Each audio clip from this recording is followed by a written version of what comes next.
কোটা সংস্কার আন্দোলনের প্ল্যাটফর্ম বৈষম্য বিরোধী ছাত্র আন্দোলন নতুন কর্মসূচি ঘোষণা করেছে।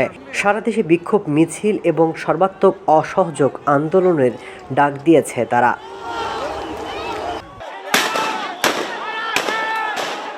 এর আগে বৈষম্য বিরোধী ছাত্র আন্দোলনের ডাকা ছাত্র জনতার গণমিছিলকে কেন্দ্র করে রাজধানীর উত্তরার পাশাপাশি ঢাকার বাইরে অন্তত ৫ জেলায় সংঘর্ষ, ভাঙচুর, সংঘাত এবং অগ্নিসংযোগের খবর পাওয়া গেছে।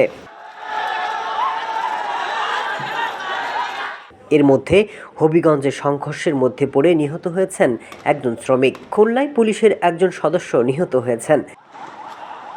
রাজধানীর উত্তরায় গণমিছিল কর্মসূচিতে অংশ নেওয়া শিক্ষার্থীদের সাথে পুলিশ এবং স্থানীয় আওয়ামী লীগ নেতাকর্মীদের পাল্টাপাল্টি সংঘর্ষ হয়েছে।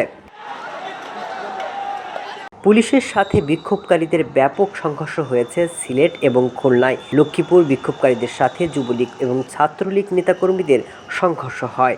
নরসিংদীতে আওয়ামী লীগ, ছাত্রলীগ, যুবলীগের নেতাকর্মীরা হামলা চালিয়ে বিক্ষোভকারীদের ছত্রভঙ্গ করে দিয়েছেন। এই ঘটনায় আহত হয়েছেন অন্তত ৩৭০ জন।